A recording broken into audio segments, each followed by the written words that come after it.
শান্তি আছে একমাত্র ইসলামের ভিতরে। কথা বলেন ঠিক কিনা? শান্তি পেতে হলে ভাইরে গড়তে হবে খোদারাজ।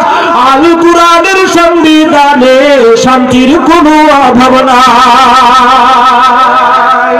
মানবতন্ত্রে নাই রে শান্তি, তোরা মানবতন্ত্রে পাবি ক্লান্তি। শান্তি কুরআনের ছায়ায়, আল কোরআনের সংবিধানে শান্তির কোনো অভাব নাই। আল কোরআনের সংবিধানে শান্তির কোনো অভাব নাই। সত্য কথা বলে যায় মন দিয়ে শোনার সবাই, সত্য কথা বলে যায় মন দিয়ে শোনার সবাই। ইসলাম ছাড়া অন্য কোথাও শান্তি কোথাও নাই। চিল্লা বলেন ঠিক কিনা?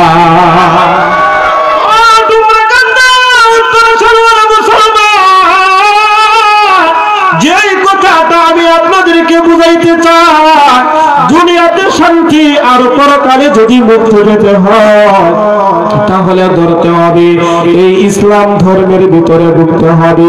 চিল্লা বলেন কথা ঠিক কিনা? এখন হুজুর ইসলাম ধর্মটা কেমনে ধরবো, ইসলামের ভিতরে আমরা কেমনে ঢুকবো? আল্লাহ রাব্বুল আলামিন সূরা আলে ইমরানের ভিতরে বলেন, কুল ইন কুনতুম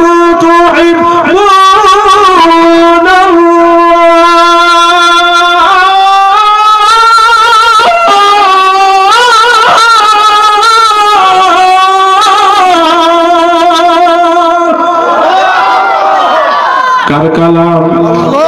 সবাই কয় না কার কালাম? এবার মনোযোগ দিয়ে শুনে, কথা হবে অল্প, আমলটা হবে অনেক বেশি। অর্থাৎ ঘরের শান্তি, বাহিরের শান্তি, সব জায়গার শান্তি একসাথে আমরা পাইয়া যাব। আল্লাহ রাব্বুল আলামিন বলেন, ও নবীজি আপনি ঘোষণা করিয়া দিন, আপনি বলুন কুল ইন কুনতুম তুহিব্বুনাল্লাহ। যদি মানুষ আল্লাহকে পেতে চায়, মানুষ যদি আল্লাহকে ভালোবাসে, বলুন তো আমরা ভালোবাসি কি বাসি না? আল্লাহরে পেতে চাই কে কে? নারে তাকবীর, নারে তাকবীর। এখন আল্লাহ পাইতে গেলে তার মাধ্যমটা কি? আল্লাহ পাওয়ার জন্য আল্লাহ রাব্বুল আলামিন বলেন, আমারে যদি পাইতে চাও তাহলে আমার হাবিব মুহাম্মদুর রাসূলুল্লাহ সাল্লাল্লাহু আলাইহি ওয়াসাল্লামকে ধরো। কন্না সুবহানাল্লাহ। আল্লাহ রাব্বুল আলামিন বলেন, ফাত্তাবিউনি, ও নবীজি আপনি বর্ণনা করিয়া দিন, আমারে যদি পেতে চায় তাহলে তারা যেন আপনার নবীর আনুগত্য করে, অনুসরণ করে, অনুকরণ করে।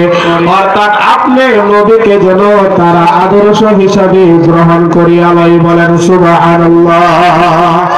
যদি নবীজিকে আদর্শ হিসাবে আমরা গ্রহণ করিয়া লয়, নবীজির ভালোবাসা যদি আমাদের অন্তরের ভিতরে ঢুকাইয়া দেয়, আল্লাহ বলেন লাভ হলো দুইটা।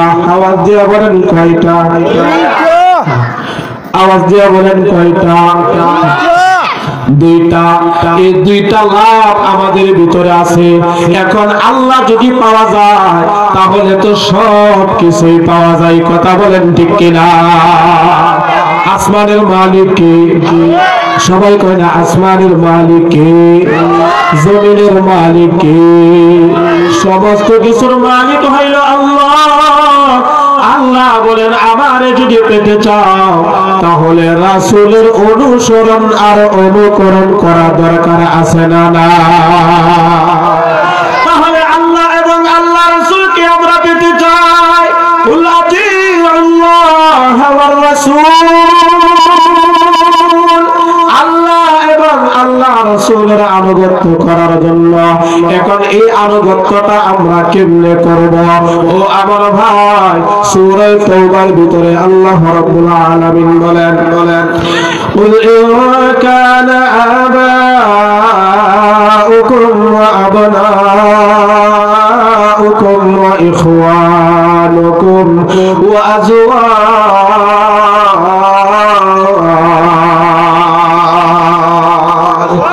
আল্লাহ এই আয়াতের ভিতরে আটটা জিনিসের কথা বলেন।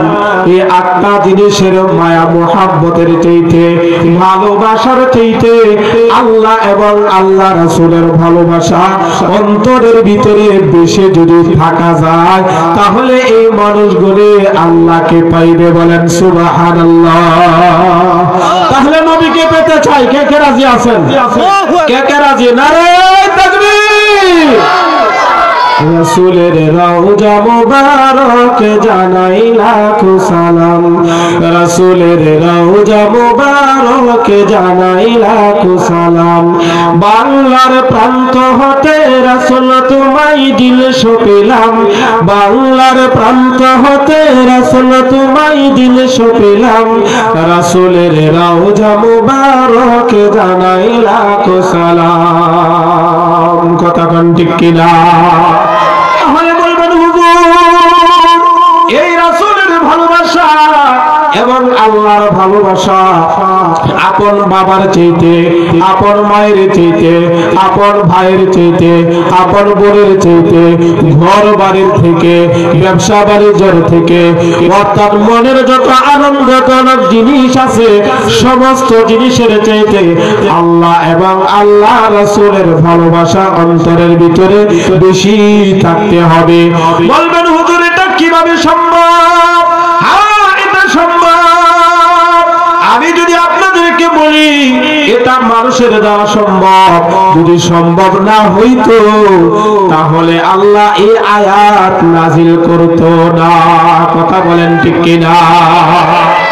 আবার আপনার নবী জীবিত থাকা অবস্থায় সাহাবায়ে কেরাম জান দিয়েছেন, মাল দিয়েছেন, সব কিছু দিয়েছেন।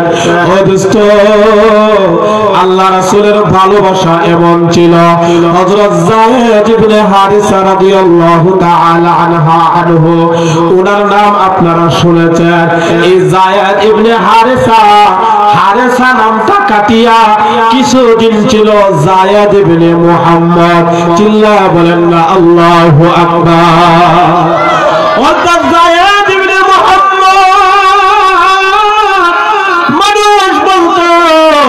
যে মুহাম্মাদের সন্তান হলো যায়েদ, এই যে শানার মা নবীজির সন্তান হওয়া এটা কোনো সাধারণ কোনো বিষয় নয়।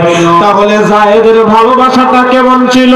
হযরত যায়েদ রাদিয়াল্লাহু তাআলা আনহুর বয়স যখন 8 বছরেরও কম। কয় বছর? সবাই কয় না, কয় বছর? 8 বছরের আরো কম, 8 বছরও হয় নাই। এমন হয়েছে ওনার আম্মার সাথে বাবার বাড়ি থেকে নানির বাড়ির দিকে আসতেছে। তখনকার সময় সিস্টেম ছিল একা একা এক এলাকা থেকে আরেক এলাকার ভিতরে মানুষ যাইতো না, দলবদ্ধ হয়ে যাইতো, মরুভূমি পাড়ি দিতে হইতো। এই মরুভূমির ভিতরে আবার চুরি ডাকাতিও হইতো। হযরত যায়েদ ইবনে হারিসা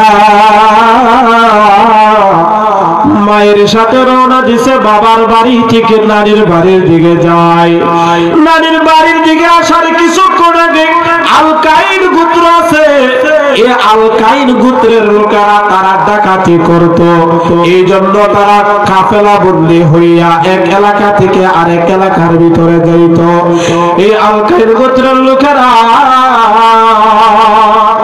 হযরত যায়েদ ইবনে হারিসা এই কাফেলার ভিতরে আম্মার সাথে আছেন।